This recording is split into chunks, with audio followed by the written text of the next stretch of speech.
Okay. Hello, guys. So I want to first off start saying I'm glad that this class is finally over.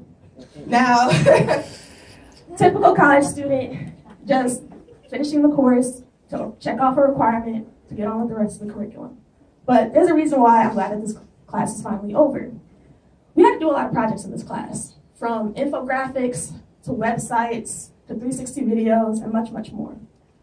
But out of all these projects, which one was your favorite project?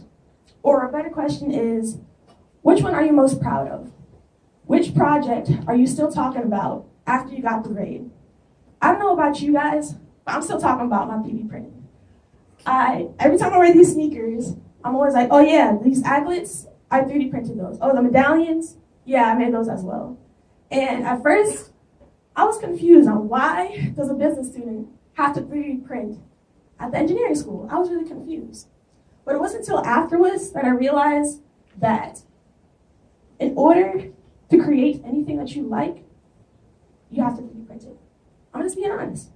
So when I went into 3D printing, I had to make these myself. I couldn't just search it up and find it. But not saying that you're not allowed to do that. Sometimes you could go on Google and just say, I don't know, type up, I want to make some Legos, 3D print that, and you're able to 3D print it. So overall, you could go and 3D print whatever you like. And it doesn't have to just be the sneakers. Like this, I ended up 3D printing. This is a miniature Air Jordan keychain. And if you guys, you can actually pass it around. It has a lot of details. It has the Jumpman, it has the shoelaces, and I didn't even think that was possible until I had a 3D print for this class. And like I said, 3D printing isn't just with sneakers. Like if you notice the photos, what do you think that they all have in common? You guys can actually answer. Yep, they're all 3D printed. So if you guys look at the eagle, the beak, that was 3D printed with plastic. Now, if you guys, it'll come up soon, but that bird was shot in the face by a poacher. And a lot of the medics thought that it wasn't going to last because it wouldn't be able to eat on its own.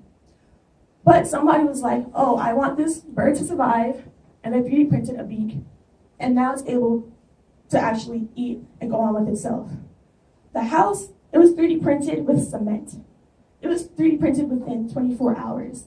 And the whole idea behind that is to eventually end homelessness because it's relatively fast to make and around $5,000 at cost. The heart was made out of silicone, and it's only a prototype that lasts 30 to 45 minutes, but researchers said that that's sometimes enough time to get a real heart transplant in. So, all in all, pardon me, the reason for 3D printing is that there's endless possibilities, from either something as small as aglets or something as big as a house. Sometimes they even have 3D printed cars out. But I'm glad that this class is finally over because now I have time to go and 3D print whatever I like. I could go home now. I'm actually planning on 3D printing a tripod so I didn't have to use my phone. But I just have one more question for you guys. What are you guys going to go out and print?